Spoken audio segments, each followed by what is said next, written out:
Surabaya Mengaji. Yuk, dukung dakwah Surabaya Mengaji. Salurkan harta terbaik Anda untuk operasional dakwah.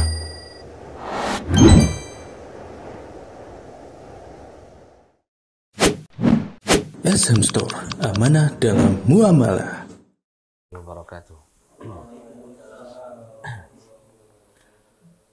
Alhamdulillahi ala ihsani wa syukrullahu ala taufiqihi wa amtinani. Asyhadu an la ilaha illallah wahdahu la syarika la ta'ziman li sya'ni wa asyhadu anna Muhammadan abduhu wa rasuluhu da'iyan ila radwani. Allahumma salli alaihi wa ala alihi wa sahbihi wa ikhwani amma ba'd.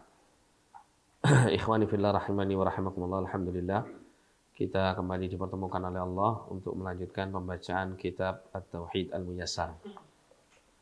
Kita masuk pada halaman 105 ya. At-tashriku bainallah wa baina ahadin min khalqihi bil wawi. At-tashrik, apa at-tashrik? At-tashrik menggabungkan antara Allah dan antara salah satu dari makhluknya bil wawi dengan huruf wawu. Ini berkaitan dengan ucapan ya. Berkaitan dengan ucapan.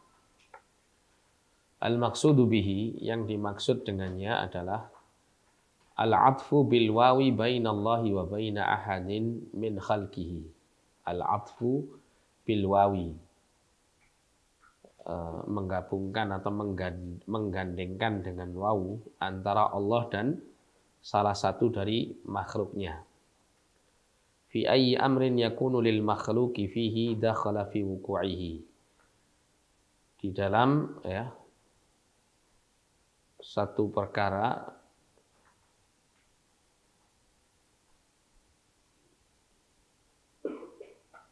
yakunu lil makhluqi fihi dakhala fi wuqu'ihi. Jadi di dalam satu perkara yang makhluk itu apa? Dimasukkan ke dalamnya. Contoh ya, contohnya di sini masya Allahu wa syi'ta, atas kehendak Allah dan kehendakmu. Jadi di situ ada waw, dan waw ini mengandung faidah adanya penyetaraan atau menyamakan satu dengan yang kedua gitu ya, yang disebut secara bersamaan dengan digabungkannya pakai huruf waw ini. Masya Allah wa syi'ta berarti artinya atas kehendak Allah dan kehendakmu. Seakan-akan kehendakmu ini itu menyamai kehendak Allah.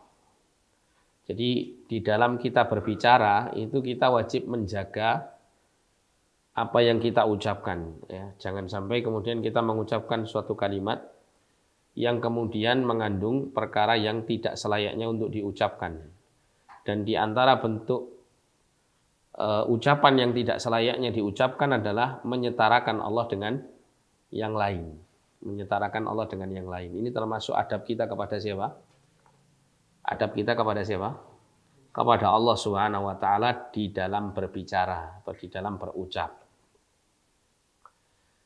Mungkin timbul pertanyaan, kan cuman sekedar ucapan saja Ustaz. Kan kita tidak meyakini hal ini. Nah, ini menunjukkan bahwasanya orang tersebut kurang pengagungannya kepada Allah. Orang ketika dia mengagungkan Allah Subhanahu wa taala, ketika dia mengabarkan tentang sesuatu yang berkaitan erat dengan Allah Subhanahu wa taala, maka dia pasti akan menjaga lisannya untuk mengucapkan kalimat yang tidak selayaknya untuk diucapkan tentang Allah Subhanahu wa taala. Nah, salah satunya adalah menyetarakan Allah dengan makhluk di dalam dia mengungkapkan suatu pernyataan. Ya, meskipun mungkin secara keyakinan dalam hatinya dia tidak meyakini bahwa kehendak Allah itu serupa dengan kehendak makhluk atau kehendak orang lain ya, kehendak manusia. Ya, namun dia dalam berucap secara lisan dia telah melakukan suatu kesalahan dengan mengucapkan kalimat masya Allah wa syi'ta atau yang serupa dengan itu, yang mengandung makna adanya penyetaraan.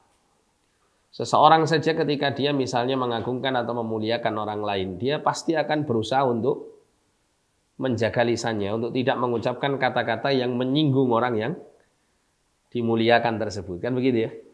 Atau jangan jauh-jauh lah, yang sudah berkeluarga, yang sudah punya istri. Ya kadang dia khawatir, takut apa? Mengucapkan kata-kata yang kurang tepat kepada istrinya. Ya, bahkan terkadang kalau ingin menceritakan tentang seseorang yang mungkin erat kaitannya dengan seorang wanita misalnya, ya, seorang suami katakan tidak ada maksud untuk menggambarkan seorang wanita itu menarik hati baginya gitu ya. Tapi ketika diungkapkan kepada istrinya kadang-kadang terbalik ya. Sehingga suami berusaha untuk menjaga lisannya untuk tidak membicarakan tentang sesuatu wanita lain kan gitu ya.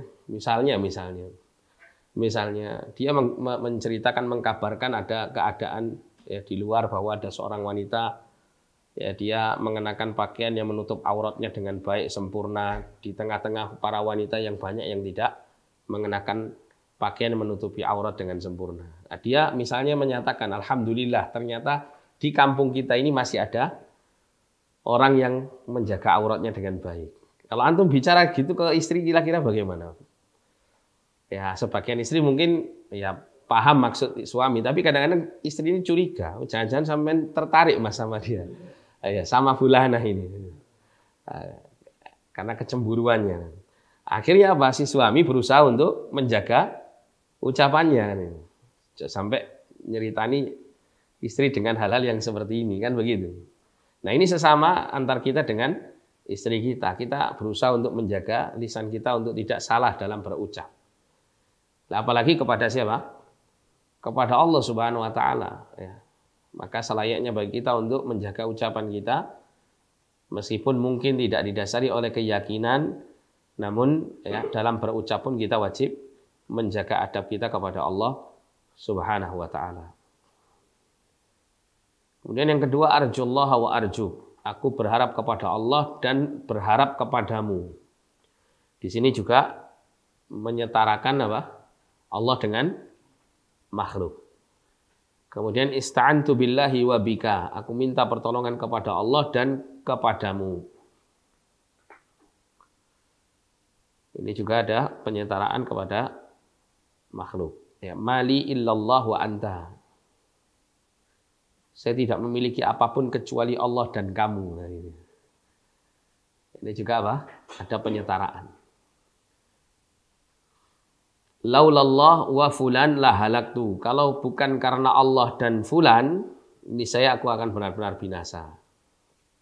Wa ma asbaha dzalik, dan yang lain-lainnya yang serupa dengan ini.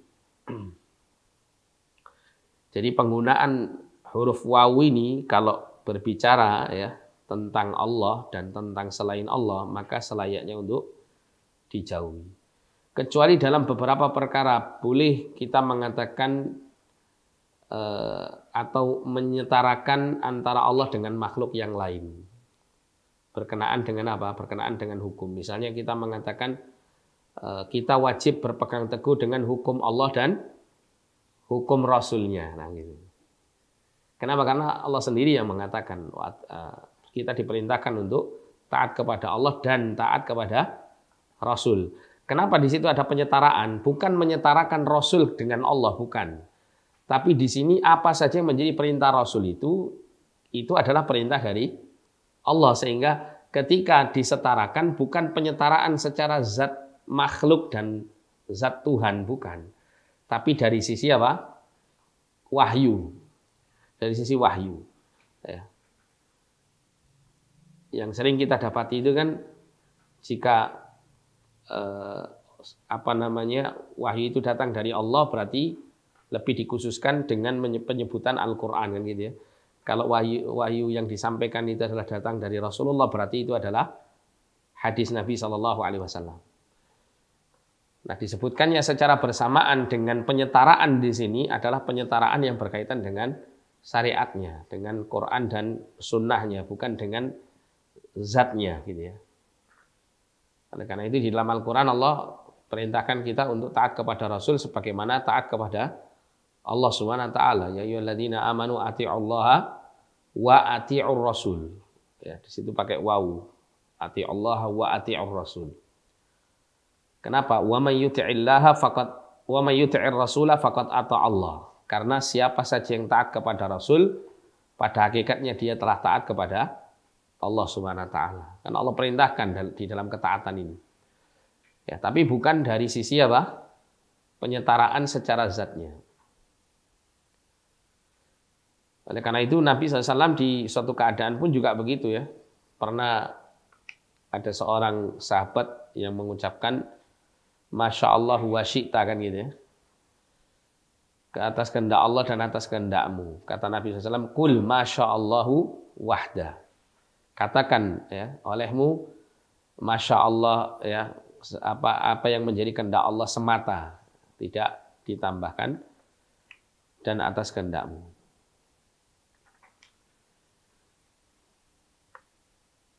Jadi sekali lagi penyetaraan di dalam kita mentaati Allah dengan Rasul itu bukan dari sisi apa? Kaitannya dengan zat yang disetarakan dengan Allah SWT. Dengan diri Rasul yang disetarakan dengan Allah, bukan. Ya, tapi ketaatan kita kepada Rasul itu masuk dalam kategori ketaatan kita kepada Allah. Nah, kemudian al-hukmu ala qismain. Hukumnya ada dua. Hukum orang mengucapkan kalimat-kalimat yang di atas. Yang pertama, in kana ya'taqidut taswiyah. Jika seseorang itu menyebutkan kalimat-kalimat tadi dengan meyakini adanya kesetaraan. Fa hadza syirkun akbar, maka ini jelas adalah syirik besar. Misalnya seseorang mengatakan ista'antu billah wa bika. Saya minta pertolongan kepada Allah dan kepadamu. Ya. Dengan maksud di sini menyetarakan Allah dan Rasul. Allah dan Rasul lah yang bisa menyelamatkan saya, misal gitu ya, dari mara bahaya ini. Nah, ini penyetaraan perbuatan syaitan. Maksudnya perbuatan syaitan itu bagaimana? Syaitan akan bisa membuat orang itu ya berbuat keburukan. Ya, keadaan hatinya akan diperburuk oleh syaitan, terutama di dalam hal yang berkaitan dengan penyesalan. Seperti orang itu ketika dia melakukan sebuah kesalahan. Sebuah kesalahan yang mungkin setelah dia melakukan kesalahan itu tanpa dia sengaja menghasilkan keburukan yang besar, kemudaratan yang besar misalnya. Maka tentu orang itu akan muncul apa? Godaan syaitannya. Apa godaan syaitannya? Kalau seandainya kamu tadi tidak begitu, mestinya enggak begitu. Ya, coba tadi kamu itu nurut, mestinya enggak begini. Coba kamu tadi itu tidak terpikir untuk ke sana, mestinya nanti hasilnya enggak seperti ini. Peristiwa itu tidak akan terjadi. Jadi jangan dibuka pintu ini, karena kalau pintu ini dibuka dalam arti di sini kemudian muncul kalau andai tadi nah gitu, itu nanti setan akan bermain dan akan membuat orang itu semakin terpuruk, susah istilahnya move on, itu susah nanti. Bangkit kembali dalam keterpurukan itu susah, karena trauma di masa lalu akan selalu apa? Selalu menghambat dia untuk bangkit.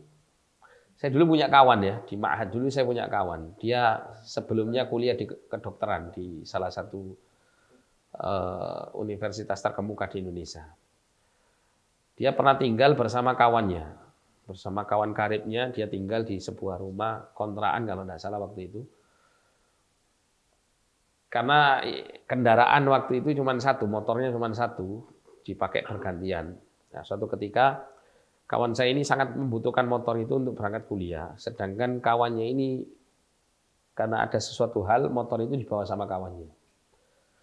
Jadi di telepon itu sama kawan saya itu sedikit apa istilahnya itu membuat kawannya itu terburu-buru. Ayo cepet, saya butuh motornya jam sekian atau sampai terno aku sampai jam sekian. Cepat segera balik. Akhirnya kawannya tergesa-gesa naik motor. Qadarullah sampai di tengah jalan kecelakaan membuat kawannya meninggal dunia.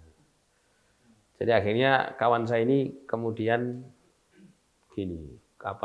merasa itu adalah kesalahannya gitu ya. Akhirnya seperti ini. Beberapa waktu ya, sampai akhirnya dia bisa menguasai keadaannya kembali ketika dia terus mulai ngaji-ngaji, mulai belajar agama lebih dalam, akhirnya sudah bisa mengendalikan kondisi traumanya. Nah dari situ saya menyimpulkan bahwa terkadang ya keadaan semacam ini terjadi. Ya, seseorang menimpakan kesalahan yang pada hakikatnya itu sudah menjadi ketentuan takdir Allah itu pada dirinya. Nah, kalau ini pintu ini dibuka terlalu lebar, maka yang terjadi adalah kondisi dirinya ini akan terpuruk nantinya. Akan terus apa? Bayangan trauma itu akan terus terbayang. Ini kesalahanmu, ini dosamu, ini. Akhirnya membuat dia tidak berani untuk bangkit istilahnya. Sama dengan misalnya ada orang karena salah langkah misalnya akhirnya bisnisnya hancur. Kalau orang itu mentalnya mental keripik gitu ya dalam bisnis, dia akan jadikan itu sebagai sebuah kesalahan besar yang terus menghantui pikirannya sehingga sulit untuk dia bangkit. Ya, seandainya dulu saya nggak begini, seandainya saya nggak ngambil ini, seandainya saya tak tanda tangan ini. Ya. Akan tetapi apa? Dilarang kita untuk memunculkan kalimat lau ini. Kata Nabi SAW, fa inna lau taftaha malai syaitan. Kita diperintahkan apa? Kalau menimpa sesuatu kepada kita, qul qadarullah wa ma syaa fa'ala. Ini sudah menjadi takdir Allah. Dan apa yang menjadi kehendak Allah itu pasti akan dikerjakan oleh Allah, pasti akan terjadi. Sehingga menyandarkan kembali kepada takdir Allah itu membuat hati seseorang itu bisa tenang, bisa tentram. Ya sudah, memang takdirnya Allah, gimana lagi? Memang salah saya, salah ya. Allah menjadikan kesalahan saya ini sebab untuk terjadinya takdir ini. Tapi itu sudah menjadi apa? Ketentuan Allah yang tidak mungkin saya akan jauhi, saya akan tinggalkan sebab itu. Seperti pernah dialog antara Musa dengan Adam alaihissalam, pernah tahu ya? Hadis mengisahkan antara dialognya Musa dengan Adam. Nabi Musa mengatakan kepada Adam, ya Adam, anta abul bashar, ya, khalaqakallahu biyadihi. Ya, wahai Adam, kau adalah bapaknya manusia, Allah ciptakan engkau dengan tangannya dan seterusnya. Ya. Intinya Musa terus ngomong gini, kenapa kamu makan itu buah yang dilarang kan gitu. Kalau misalnya kamu nggak makan, maka kita ini anak keturunanmu tetap di dalam surga. Kata Adam bagaimana? Bagaimana bisa aku menghindari sesuatu yang sebelum aku diciptakan, 50.000 tahun sebelum aku diciptakan, itu sudah dicatat dan ditetapkan oleh Allah hal itu terjadi pada diri saya. Maksudnya apa? Adam berhujjah dengan takdir. Kata para ulama, boleh seseorang itu berhujjah dengan takdir atas kesalahan yang pernah dia lakukan. Apabila dia sudah bertobat dari kesalahannya. Misalnya. Ada orang sudah tobat dari melakukan banyak dosa maksiat di waktu mudanya. Misalnya di waktu tuanya dia bertobat. Ya, kemudian misalnya ada orang menyalah-nyalakan dia, kamu itu masa mudamu kamu buat begini. Dia sudah bertobat, dia mengatakan ya sudah, itu sudah menjadi takdir Allah SWT yang harus saya lewati dalam kehidupan ini. Tidak usah diungkit lagi misalnya, itu boleh, tidak masalah. Tapi kalau dalam kondisi masih tetap berbuat maksiat, terus kita mengatakan ini sudah jadi takdir Allah, nah, maka ini tidak selayaknya untuk diucapkan. Seperti di masa Umar bin Khattab itu pernah terjadi, ada seorang pencuri ketika ditangkap dan akan dipotong pergelangan tangannya, dia mengatakan, mahlan ya Amirul Mukminin. Tenang wahai Amirul Mukminin, jangan dipotong dulu tangan saya. Bukankah saya merampok ini atau mencuri ini adalah berdasarkan takdir Allah SWT. Kata Amirul Mukminin tidak menolak perkataan itu, tapi beliau mengatakan, sebagaimana kamu mencuri dengan takdir Allah, maka kami memotong tanganmu juga dengan takdir Allah SWT. Ya, ini nggak bisa ngomong. Jadi para ulama menyatakan boleh untuk berhujjah dengan takdir jika suatu kesalahan itu sudah pernah dia lewati dan dia taubati darinya. Tapi kalau masih berjalan, masih dilakukan, maka tidak boleh disandarkan kepada takdir. Nah, sampai sini ada pertanyaan sebelum ditutup. Insyaallah untuk pertemuan berikut adalah sabud dahri, sabud dahr, mencela masa waktu. Dan kemudian ada kaidah di situ, Setelahnya, sebelum masuk bab al-bid'ah ini ya, itu ada 2 kaidah di dalam lafadz ucapan lisan.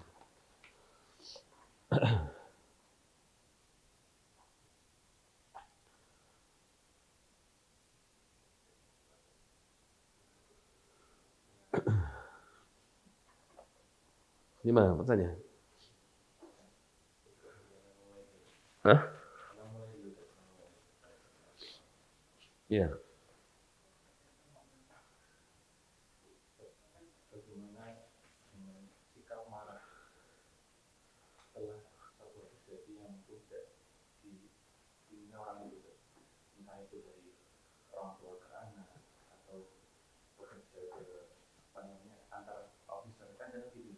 Iya.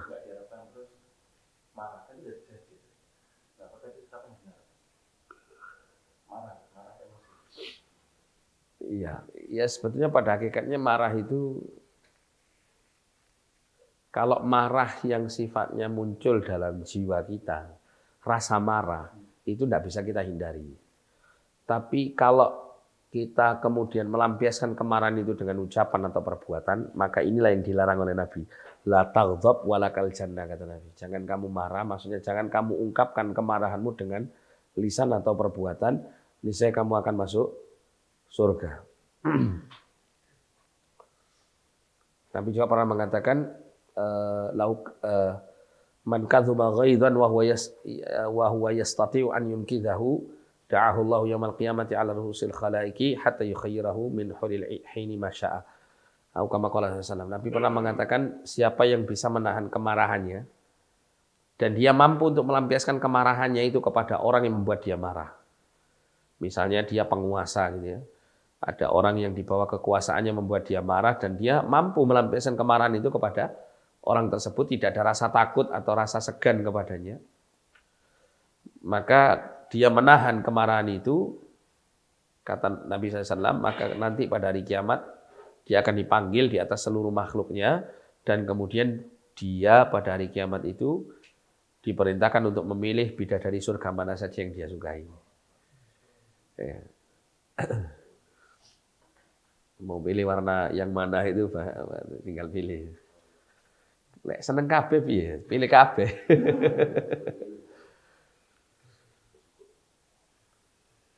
Jadi seperti itu. Jadi kalau misalnya ada sesuatu yang membuat kita marah, terus kalau memang tidak maslahat kita ungkapkan kemarahan itu, ya jangan marah. Tapi kalau misalnya ada kemaslahatan dalam hal ini, kita berusaha untuk menahan diri kita, tapi kita memang dalam tanda kutip berpura-pura marah gitu ya. Dengan tujuan untuk supaya orang yang kita marahi ini langsung tergugah dari kesalahannya. Kan ada kadang orang itu dia mungkin salah atau mungkin dia ini kurang gregetnya, kurang semangatnya. Tapi ketika kita mencoba untuk sedikit menaikkan suara atau menunjukkan ketidaksukaan, itu kadang dia tergugah atau tergerak untuk bekerja. Misalnya kan begitu ya. Nah, mungkin ada orang-orang yang seperti itu, ya kalau itu kan tidak sebisa mungkin untuk tetap bisa menguasai diri untuk tidak marah. Cuman hanya menunjukkan apa? Bahwa dirinya seakan-akan marah kepada yang lain.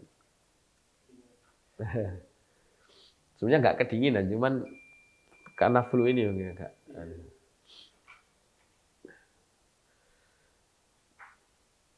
Ya kalau memang tidak diperlukan gitu ya, marah ini ya sebisa mungkin seperti kata Nabi, jangan marah. Kecuali dalam hal-hal yang memang diperbolehkan atau bahkan diperintahkan kita untuk marah, yaitu karena didasari oleh kecemburuan agama. Kita melihat kemungkaran, kita marah, itu satu hal yang wajar gitu. Ya, cuman kita wajib untuk berusaha sebijaksana mungkin untuk mengekspresikan kemarahan kita kepada sesuatu yang mungkar itu, sehingga tidak menghasilkan sesuatu yang lebih buruk darinya. Nah, ada pertanyaan lagi? Ya.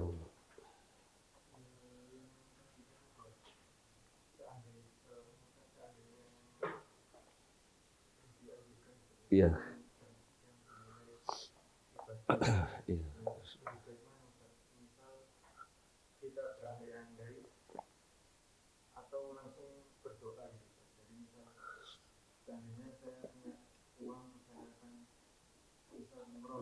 Iya. Jangan langsung berdoa, ya Allah saya sebetulnya dengan melalui berandai-andai itulah orang itu berdoa, gitu ya. Tapi kalau berandai-andai saja berhenti tanpa ada doa, ya mungkin dia dapat niat saja, dapat nilai niatnya itu. Cuman memang lebih baiknya ketika seseorang berandai-andai ada keinginan yang dia harapkan kepada Allah, maka ya munculkan dengan apa? Dengan doa, munculkan dengan doa. Dan itu yang terbaik. Di satu sisi dia mendapatkan nilai pahala niat, di satu sisi dia berdoa itu menunjukkan kesungguhannya untuk menginginkan kebaikan itu agar Allah berikan kepadanya. Apalagi Allah mengatakan ud'uuni astajib lakum, berdoalah kalian kepadaku niscaya aku akan mengabulkannya untuk kalian. Kita minta sesuatu perkara yang mubah saja Allah berikan, apalagi kalau kita meminta sesuatu yang ada nilai pahalanya, nilai ibadahnya, tentu Allah lebih memberikannya, kan begitu. Sehingga yang lebih tepat adalah dari berandai itu kemudian muncul usaha untuk meraihnya, yang salah satu usaha terbaiknya adalah dengan berdoa kepada Allah Subhanahu wa taala.